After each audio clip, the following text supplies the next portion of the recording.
Movie की शुरुआत में एक कपल प्रिस्का और गाय अपने बच्चों ट्रेंट और मैडिक्स के साथ फैमिली ट्रिप पर एक पैराडाइज आइलैंड जा रहे थे। वहां पर बना हुआ एक रिजॉर्ट एकदम परफेक्ट था। उस रिजॉर्ट के मैनेजर ने खुद आकर उनका स्वागत किया और उन्हें कॉम्प्लीमेंट्री कॉकटेल से ड्रिंक भी पिलाई। फिर ट्रेंट इस आइलैंड पर एक बच्चे इडलिप से मिलता है जो कि वहीं का रहने वाला था और वो आइलैंड के एक सीक्रेट के बारे में जानता था। फिर रात में हमें ये पता चलता है कि गाय की फैमिली में कुछ प्रॉब्लम्स चल रही है। गाय और प्रिस्का एक दूसरे को डाइवोर्स देना चाहते थे और ये ट्रिप उनकी आखिरी फैमिली ट्रिप थी। और हमें ये भी पता चलता है कि प्रिस्का को कई सालों से पेट में एक बीमारी भी है। ये रात ऐसे ही गुजर जाती है और सुबह होने पर फैमिली ब्रेकफास्ट करने जा रहे थे। उन्हें रिजॉर्ट के मैनेजर ने आकर इस भीड़भाड़ से दूर एक शांत और सुनसान आइलैंड पर जाने के बारे में पूछा, जिस पर फैमिली ने हाँ कर दी।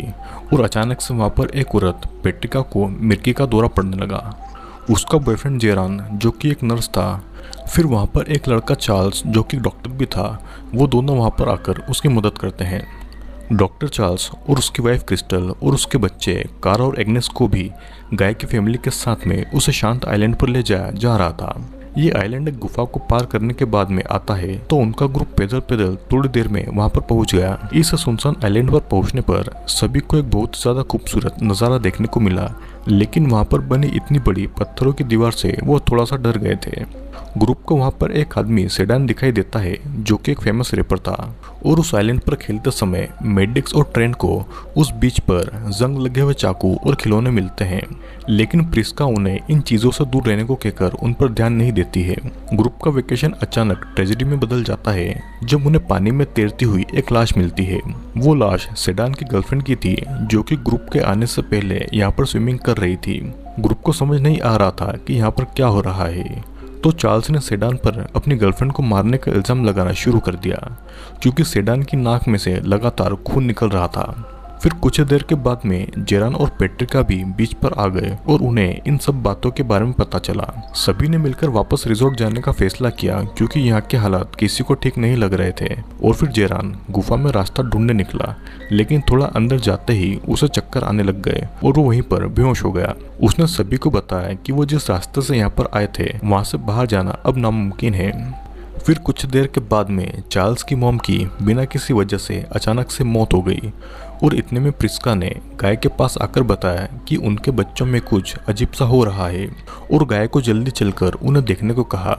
उन्हें ये पता चलता है कि मैट्रिक्स, ट्रेंट और कारा कुछ ही घंटों में अपनी उम्र से करीब 5 साल बड़े हो गए हैं। सेडान इस आइलैंड से निकलने के लिए भागकर गुफा के अंदर चला जाता है, लेकिन चार्ल्स उसका वहाँ पर पीछा करता है और फिर थोड़ा अंदर जाने के बाद में वो दोनों भी वहाँ पर बेहोश हो जाते हैं और अपने आप गुफा से बाहर आ जाते हैं, जिसके बाद में उन्हें यह समझ आ गया था कि वे यहाँ से बाहर नहीं निकल पाएंगे। चार्ल्स ने एकदम से एक चाकू लिया और सेडान का गला काट दिया, लेकिन सेडान का गला अपने आप तुरंत ही ठीक हो गया।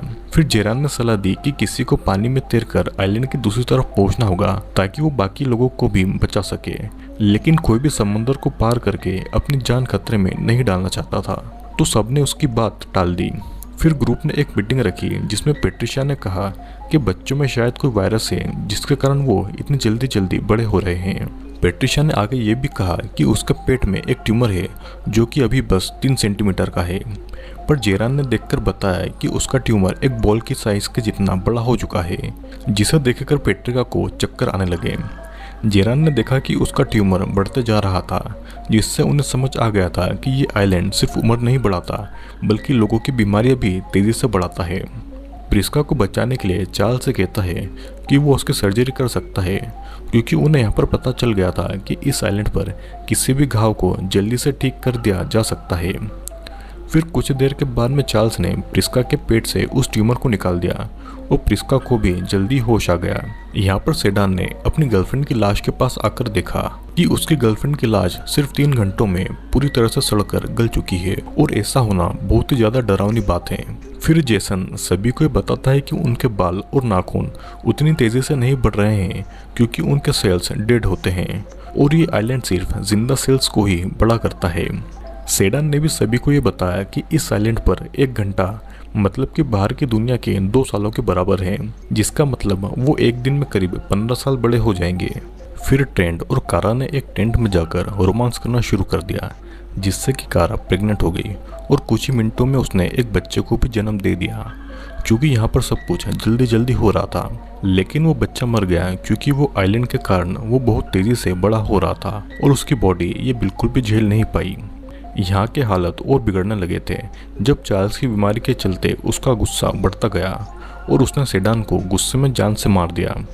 जेरान ने यह कहा कि वो स्विमिंग टीम में पहले रह चुका है और इसीलिए वो सबकी खातिर समंदर में तैर कर जाएगा और कोई दूसरा आइलैंड ढूंढेगा।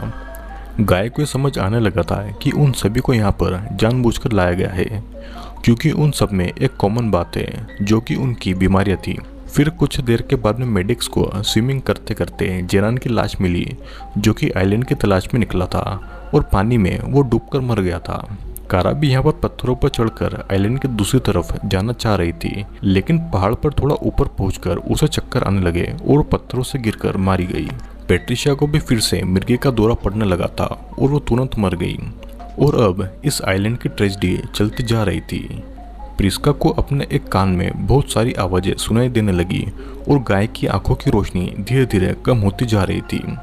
फिर क्रिस्टल भी हाइपरकैलमेसिया के कारण मर गई और फिर हम देखते हैं कि बचा हुआ ग्रुप जिंदा रहने की कोशिश में था और फिर तभी मैड्रिक्स और ट्रेंट को वहाँ पर एक पुराने ट्रेवलर की किताब मिली और ट्रेंट ने यह देखा कि पत्थरों के ऊपर एक कैमरा लगा है जो कि शायद उन्हें देखकर ये सब रिकॉर्ड कर रहा है। फिर नेक्स्ट सीन में चार्ल्स पूरी तरह पागल हो चुका था। वो अपना चाकू लेकर प्रिस्का और गाय को मारने गया, लेकिन उसे प्रिस्का ने पहले ही एक जंग लगा हुआ चाकू घुसा दिया जिससे कि टिटनेस के कारण वो भी मर गया। अब हम देखते हैं कि यहाँ पर बचने वाले बस गाय की फैमिली के मेंबर्स थे और प्रिस्का और गाय अब तक बूढ़े हो गए थे। और फिर हम देखते हैं कि दोनों अपनी आखिरी सांसें गिनते गिनते एक दूसरे को थैंक यू बोलते हैं और दोनों वहीं पर मर जाते हैं। ये भयानक रात ऐसे ही बीतती है और ट्रेंट को ये याद आता है कि इडलिब ने उसे इस आइलैंड के सीक्रेट के बारे में एक नोट दिया था। उस नोट में लिखा था कि समंदर के अंदर एक कोरल पैसेज है जो कि उन्हें यहाँ से बिना बेहोश किए हुए बाहर निकाल सकता है। फिर ट्रेंट और मेडिक्स इस बात का भरोसा करते हुए आइलैंड से तैरकर जाने लगे और पानी के अंदर जाकर ट्रेंट की शर्ट एक कोरल में फंस गई जिससे कि उन्हें ऊपर आने में बहुत ज़्यादा दिक्कत होने लगी। ग्रुप पर नज़र रखने वाले रिपोर्टर को ये पता चला कि दोनों समंदर में डूबकर मर गए, तो उसने स्टाफ को मैसेज भेज दिया कि इस फैमिली का पूरा ग्रुप मर चुका है। फिर बाद में हमें पता चलता है कि इस आइलैंड को एक मेडिकल कंपनी यूज़ कर रही है। वो कुछ नए केमिकल्स को ड्रग्स में मिलाकर यहाँ पर आने वाले बीमार टूरिस्ट को देकर अपने एक्सपेरिमेंट्स उन्हें बिना बताए उन पर करते हैं और यहाँ पर आइलैंड की गैस लोगों की उम्र इतनी तेज़ी से बढ़ाती है तो उनका ज़िंदगी भर चलने वाला ड्रग्स का एक्सपेरिमेंट एक दिन में ही पूरा हो जाता है। फिर एक रिसर्चर ये बताता है कि उनका नया ड्रग जो कि मिर्गी से मरने वाले से बचाता है वो पेट्रिशिया को दिया गया था और पेट्रिशिया को 8 घंटे और 30 मिनट तक कुछ नहीं हुआ जो कि असली दुनिया में 16.5 साल है। इसके बाद होटल का मैनेजर बाहर आकर अपने नए गेस्ट का स्वागत करने लगता है, पर तभी उसने मेडिक्स और ट्रेंट को वहाँ पर आते हुए देखा जो कि इतने गहरे पानी में जाने के बावजूद भी जिंदा बच गए थे। उन दोनों के पास एक नोटबुक में सभी गायब हुए लोगों की लिस्ट थी जिससे कि उन्होंने पुलिस को भी यहाँ पर बुला लिया था। फिर हमें देखते हैं कि सभी रिसर्चर्स को अरेस्ट कर लिया गया है और ट्रेंट और मेडिक्स अपने घर के लिए निकल गए हैं। लास्ट में मूवी का ट्विस्ट बताया जाता है कि होटल का मैनेजर असल में एक रिसर्च टीम का हेड है और वे लोग यहाँ पर आने वाले गेस्ट को फिजिकल मेडिकल डायग्नोसिस कॉकटेल देते हैं जो कि असल में उनके एक्सपेरिमेंट्स के ड्रग्स हैं। सेडान, पेट्रिशिया, प्रिशा और चार्ल्स को स्पेशली उनकी बीमारियों के कारण यहाँ पर चुना गया था। इस आइलैंड पर हर समय एक साइंटिस्ट रहता है जो कि पेशेंट की हालत को टाइम के साथ चेक करता रहता है। इस मूवी में दिखाई गई लिस्ट से पता चलता है कि ये 73वां ग्रुप था जिसे इस आइलैंड पर भेजा गया था।